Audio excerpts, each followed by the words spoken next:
Welcome, ladies and gentlemen, to the Snake Pit Podcast, your one and only stop for all things entertainment, all things homegrown.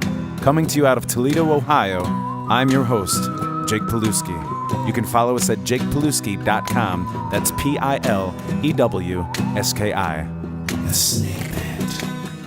Ladies and gentlemen, here at the Snake Pit Podcast, coming from Wesley's for the second time, this time with none other than you know him very well, Mr. Chris Shutters. What the hell's going on, Chris? What's going on, Jake?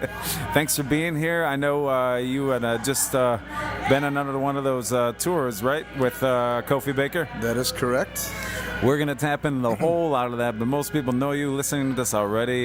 You've played many years. Even our last guest, Kyle White, even mentioned that as a 19-year-old, you got on and sat in with her, and she was blown away. So, as is most people that get to hear you play, and your resume doesn't lie.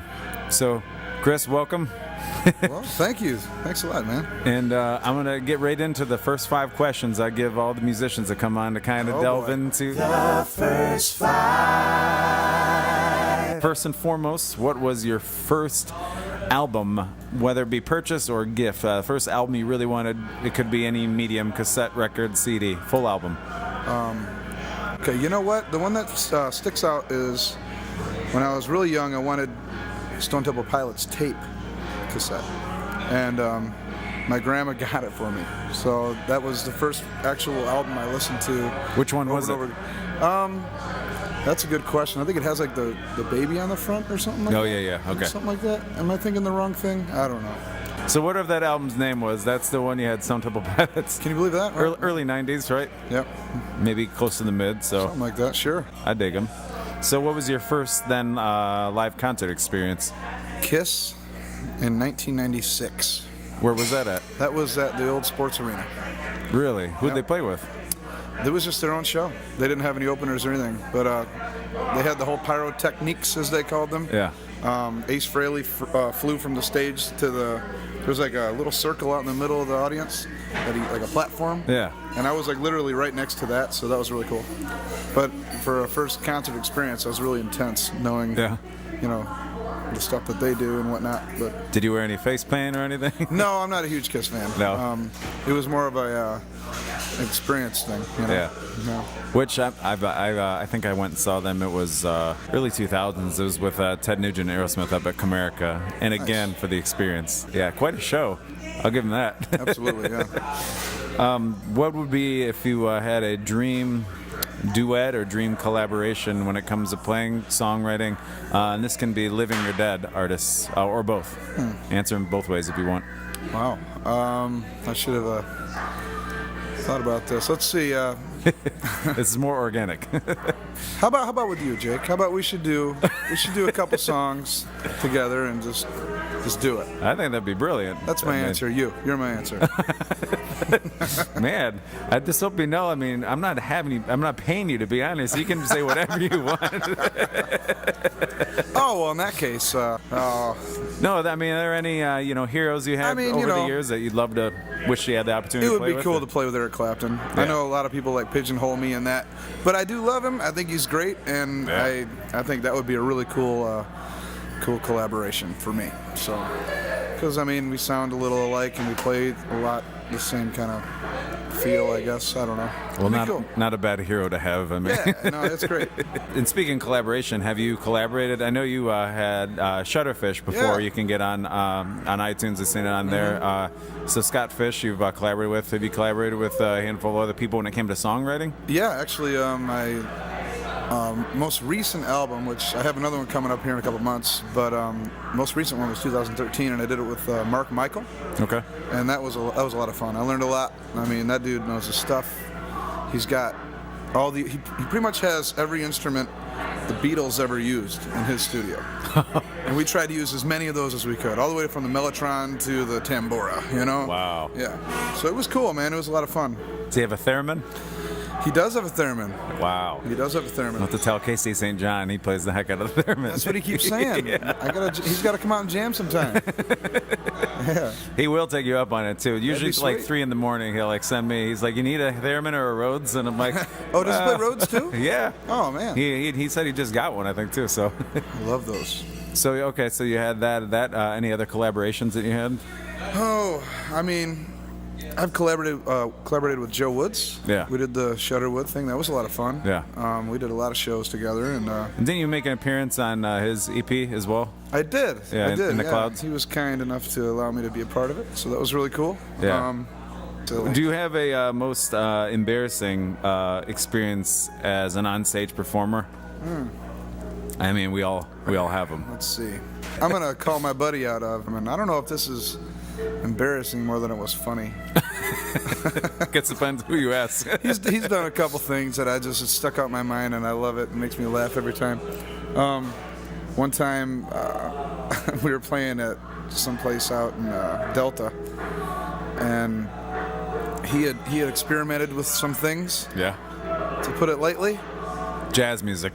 Jazz music.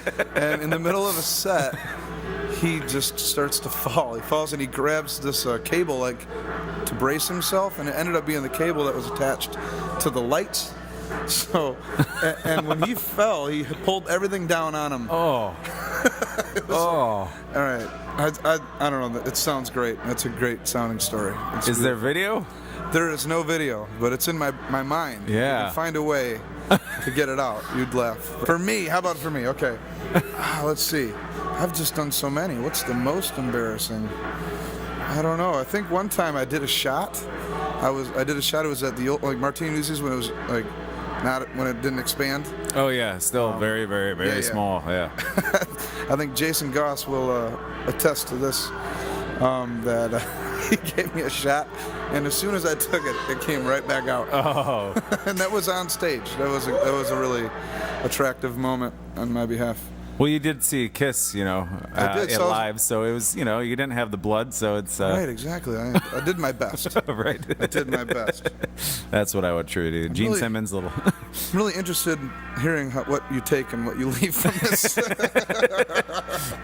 Do you have a most humbling experience on stage? Yeah, quite a few. I guess... If I go back enough, like one of the first things that happened was there's this blues guy named Jimmy Burns, and I was in Chicago, and I went to Legends, Buddy Guy's Legends. Yeah. And Jimmy Burns was hosting the open mic there, and you sign up to play or whatever. Well, I got called up, and I played with him, and I just kind of just laid back a little bit, and and this guy is one of the best blues guitar players like around, And he was like, hey, why don't you stay up here for a couple more tunes, And I'm just like, okay. I mean, if you're gonna say that to me, I mean, that's just like bow down to that dude, because that's like the, epitome of what blues is. And I know that was pretty humbling for me to hear that from him, Yeah. Somebody of that stature. Yeah. That was really cool. I was say, what a cool experience and legendary place. Yeah, man. But anytime I see Eric Clapton or just watch his mechanics on the guitar, and his voice is fascinating to me as well. So, and I've seen him like 7 times. So yeah, that's every time is equally as humbling. I believe it. So, I'd say that would probably be the most. Yeah.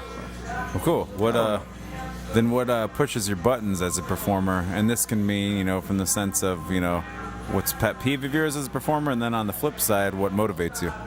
You know what I can't stand is when there's always that one drunk guy that comes up and while you're singing, stands like two inches from your face, and your eyes are closed, you're singing, and you just feel spit on your face. You feel this spit. And I'm a germaphobe, and I immediately am just grossed out. And there's a guy right there. Hey man, play that one song. What song? And he'd be like, the one, da-na-na-da-da. Just like, okay. While you're playing a song. Yeah, dude, I'm trying so hard to, finish this song. I don't know, it's rough, but I think that happens a lot. More than you'd like to admit, and it's and it's no guy specifically. It's just some random guy. I don't know. Not always guys either. I mean, not always guys. True. You're right. Especially if there's a bachelorette party. You better play what they want to hear. Right. That's Yeah, just a heads up, ladies and gentlemen. Never an opportune time to try to have a conversation with a musician mid-song. just putting that out there. Yeah. It's only because, I mean, I then am thinking about something else and I forget words and I'll forget the chords. It'll like, totally throw me off, you know? So what would be something that motivates you as a performer? I like watching people that are better than me. Yeah. I mean, that's how you learn, you know? Right. I mean, you can learn really from anyone. Yeah. Because everybody does it different. But whatever you consider better than you, I say it's motivating to, you know, to stay on top of what they're doing. You know? You know, the more you learn, the better you get, you know, I think. What's better than you, sometimes what's just completely different than you, then it's almost foreign. I mean, and that just like expands your mind a bit. Absolutely, absolutely. That's cool. Yeah, it could open a door. Yeah. You could listen to something new and then open a new door, and maybe you'll start writing a little bit like that. Right. And that'll incorporate into your new sound. Right. You know? So and then people go, where'd that sound come from? I don't know. I have no idea. Yeah, this thing. I don't know. So when it comes to original music, how much stuff do you have available for people to purchase? Well, we do have a Shutterfish CD on iTunes, I believe. And I have my first CD, A World Apart, on iTunes. Yes. And I have my other one, Laugh and Roll the Moon, the one I did with Mark Michael. But I don't have that on iTunes. I don't know why. I should do that. I just kind of like to sell those randomly, you know? Get it on it. People love to just buy stuff right from their phone now. I should do it. I know. You're right. I should. Seems like too much work. I know. So you have 2 full albums then, Yes. and then obviously the one with, you know, Scott Fish, and then you're currently working on one. Yep. How far along is the process as far as that goes? It's coming along really well, actually. Yeah. You have everything written? I do. Everything's written, and a lot of it's done. Most of it's recorded. I'd say there's another couple months yet. Yeah. Before I'm finished with it, and then I'll get on the production and I'll do all that. And I don't know what I want to do with this one yet. You know, I always did the hard copies, and they're always cool to have. You know, but like you said, you know, people don't really do that anymore. Or just do a mix, because there's a lot of people that absolutely want a hard copy. Yeah, for sure. It's just, I think when Jeff Stewart was on here, he was just like, you never know to order. Do you order 100? Do you order 300? Do you order 500? Like hard copies. You order 1,000? Yeah, it's cheap if you order 1,000. You know, it's like 99 cents a copy. And then, you know, you find yourself, you know, at a family function and you just hand them out because you're like, trying I'm to not get rid going of to them. sell all these. Why did I get 7,000 of these things? Right. I've sold 40. Anyway. What do you have a specific writing method that you utilize when crafting an original tune, or does it just depend on the tune? You know, I just kind of make it up. I mean, sometimes I'll start with a melody, sometimes I'll start with the chords. I'll have really cool chord structure, or sometimes I'll just have, you know, some lyrics in my head that just keep going over and over again, and I'll have to, you know, put that to music and then try to build a song around that. Yeah. I've tried every different way, and not on purpose. Like, every one of them has its own way of coming into fruition, and I don't have control over it. It's really weird. So it's like, even if I try to sit down and write a song, I'm gonna write lyrics first. If I'm not feeling inspired, I usually just trash it, you know? Yeah. It doesn't mean anything, you know? Right. I gotta wait till, that's why it's taken me on average literally 4 years per CD, because I have to wait until I get inspired, and I don't know, that's just how I am, you know? Well, it's admirable. I mean, a lot of the great artists, that's how it's been. But then there's some that are great, like we were mentioning Scott Fish. I mean, he can write songs, bam, bam, left and right, you know, and it's pretty cool, you know. But I gotta sit there and wait, you know. Yeah. Yeah, everybody has their own process. That's why I figured I'd pick your brain on it, because it's cool to hear. It's just like any kind of art. I mean, it's all based off of experiences. Sometimes I'll write a song and it doesn't really mean anything to me at that point, and then later down the road I'll look back and listen to that song and go, wow, that's what I'm going through now. Right. Like, and that's happened a lot, not just one time. Like, my songs just do that. I don't know, it's really weird. Like, I strangely predict the future, you know. What's my last guest? Kyle White was telling me the same kind of thing. She's like, sometimes you have an idea and it's just. See, I knew you were going to say that. It's just an idea, I right? The future, yeah. Where, if you don't mind me asking, where are you recording the Curtain album? All right, so a good buddy of mine, Wade Paul, at Gorilla Studios. Yeah.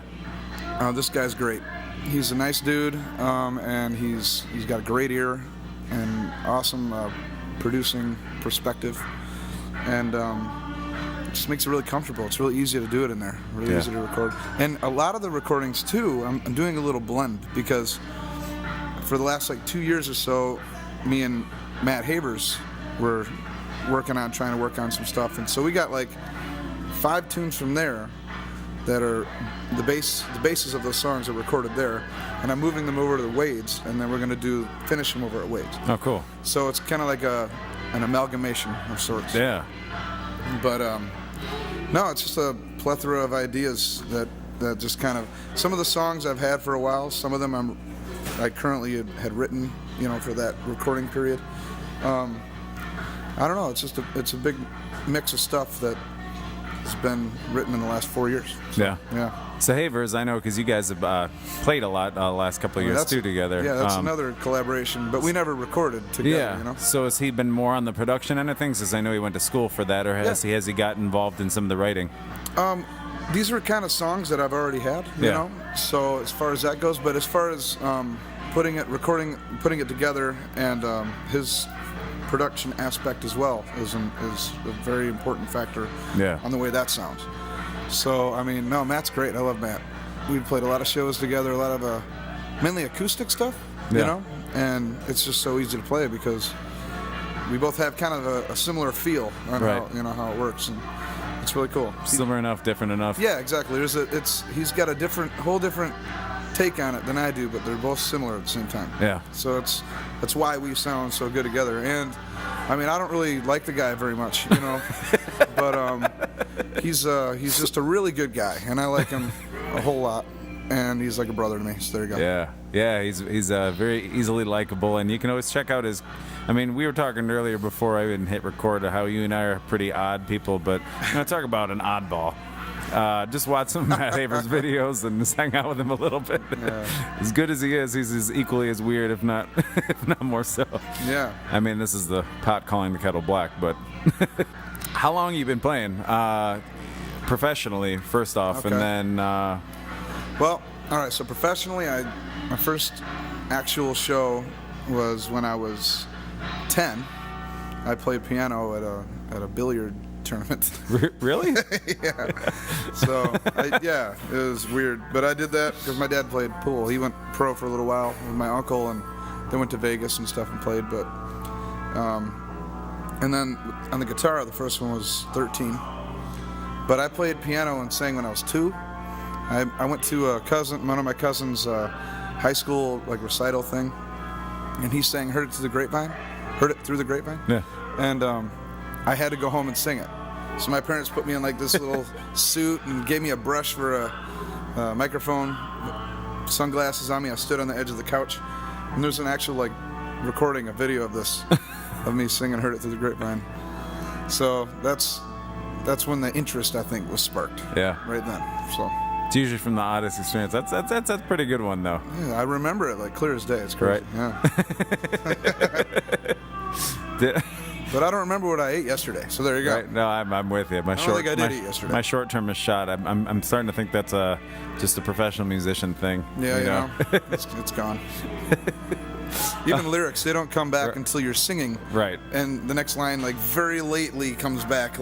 The worst thing you do is think about them. Yes, don't think about them. Don't ever think about them. Absolutely not. What are your, I would say, your immediate goals as a musician and artist, and what are your long-term goals? Well, my immediate goals are to get this album done. Yeah. Get these tours all finished with Kofi and all rocking and sounding good and successful stuff in that regard. Long-term goal would be to, do more tours with my own thing and get an actual, a band that we learn strictly, my songs, and we go as that, you know? You know, I mean, The way it's done, really. I mean, really, you know, and that's kind of what I'm working toward, and I'm getting closer.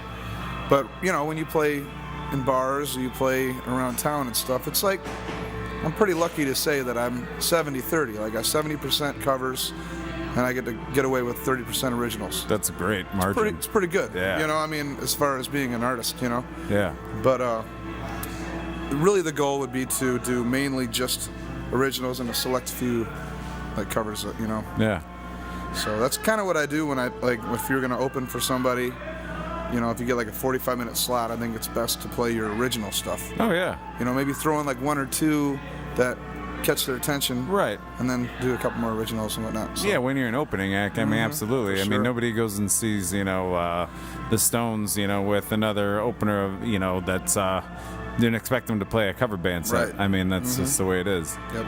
But yeah, it's you're great though. It's a great ratio to play at these bars that want you to entertain a crowd. If you can get 30% originals, that you're doing something right. I mean, it's got to be great originals, obviously too, and you pique interest with those covers, and still make money.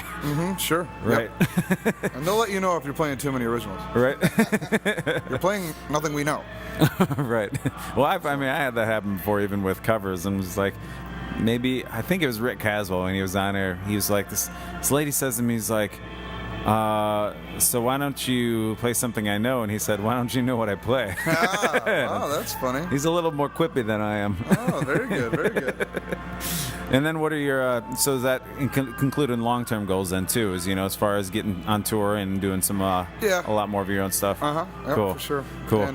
And you mentioned Kofi Baker. Explain, I mean, how that all came about. Explain who Kofi is in case anybody listening doesn't know. Kofi Baker is the son of Ginger Baker, who is the drummer of the band Cream with Jack Bruce and Eric Clapton. And he's been doing his own project, Kofi Baker's Cream Experience, which I humbly get to front, which is really cool because I love that stuff, you know? Yeah. And that's kind of a funny story how that even came to fruition. I was at Manhattan's one night, and it was about 12:30 at night. I had a little buzz, you know, I did that whole thing. And I get a phone call from Jeff Coleman, and who I love Jeff. He's great. And Havers has been on here, mentioned Jeff before. Oh yeah, playing Jeff's with wonderful. him. Yeah, he's a great guy to play with. He's just a nice guy. He's really cool. Yeah. And he's a lot of fun. But he called me. He's like, "Hey man, how would you like to play with Ginger Baker's son doing some Cream stuff?" I'm like, "Yeah, I'd love that." He's like, "Okay, well, you got to decide because you got to be on a plane at 9 a.m. Turns out Kofi's lead player, singer, fell drunkenly down the steps, broke his wrist and his jaw, and couldn't sing or play. So they couldn't finish the tour. They had like a whole other half of the tour to go. So they got a hold of me, and I called Mark Michael. I go, "Hey, give me like 5 minutes." I had to think about it. I called Mark Michael, actually, and I go, "Hey, man, I have this opportunity. Kind of nervous, you know, and I don't know do I just do it? That's a pretty big deal, you know?" And Mark goes, "Why wouldn't you? What's stopping you?" So that just kind of made me think, oh, maybe I should just do it. Take a jump, you know? Opportunity knocks. Yeah, man. So I did it. And we went straight to St. Louis, and then the tour started from there. So, and I just played songs that I already knew. Right. Because, I mean, there's a lot they couldn't do because of my limitations at the time. But we got through them, the show. So. That's awesome. Yeah. And ever since then, that was like 7 years ago. Yeah, I would say, how often have you played with them since then? It's been 7 years now. We've been playing quite a bit. Pretty frequently. And you've gone throughout the world, haven't you? Yes. Yeah. Went to Europe twice. So, Chris, I want to ask you, before I let you go, first and foremost, where can everybody follow your schedule? Where can we find you? We already talked, we can find your music online. Obviously, at shows you can have some physical copies. Mm-hmm. Where can we follow your schedule? I posted on Facebook. I need to get my website back running. There was a mishap with all that. But I got to get it running again, and then I'll have it more of a broader schedule. But every Sunday or Monday, I try to post the full week ahead. And I know that's not really enough time, so I got to get like a website going. Yeah. So that's kind of the goal. Well, if you ever need help with that, give me a call, brother. I do need help with that. Jake, Jake, I'm calling you. Jake. Well, not right now. We got to do the podcast Oh, first. okay. All right. I'm ADD. Occupied. Oh, jeez. It's ready to get started on something new. All right, I'm just kidding. If you could give any advice to any aspiring artists or even potentially emerging artists, what kind of advice would you give to those out there listening? Okay. There's a couple things. First of all, play what you love. Play the stuff you're interested in. Learn the stuff you don't want to do to get by, because sometimes you got to play with people and they want you to learn stuff and maybe you don't like it, but you got to do it anyway. Be able to do that too. And I would say don't let other people prevent you from succeeding based on the things that they may say and how that would affect you. So don't let that bother you, what other people say or think. I think that's the most important thing to keep yourself together. So. Yeah, and it's tough, when younger musician, just getting into the scene, and sure. We don't have a whole lot of that, but you will have, you can't please everybody, and right, it's gonna happen. And it's easier said than done, but a lot of times you got to try to use that as a fuel to motivate yourself. So that's hugely true right there. I mean, it all kind of started with me. My brother, I played piano first, and I kept trying to take his guitar, and he'll even admit to this, like my brother David. He said, dude, just stick to the piano, bro. Like, don't even play that guitar, And that made me want to get really good, you know? That made me want to get better. And same thing with singing, I just, maybe don't sing, I'm like, no, I want to sing, So I tried really hard, and there you go. And now I'm faking my way through it. Well, I'm pretty sure everybody listening would agree that you made a right choice by sticking to the guitar and sticking with singing, because one, as you know, then it's you can get a gig a lot easier that way, being able to do both. Absolutely. It's hard to. They can't see my hand gestures. We'll incorporate. We'll incorporate some visuals. I want to thank you for being on here. Chris Shutters, ladies and gentlemen. You know him very well. Check out his original stuff. You've seen him wail on the guitar live. You've seen him sing, like I said, playing with the Cream Experience. But, check out his original stuff. Shutterfish with Scott Fish. Awesome mind that Scott Fish does have. Great. And very artistic. Yeah. Very creative. It's great. Chris Shutters, thanks for being on the Snakepit Podcast here at Wesley's. Thank you very much. Cheers, brother. You can follow us at jakepilewski.com. That's Pilewski. The Snakepit.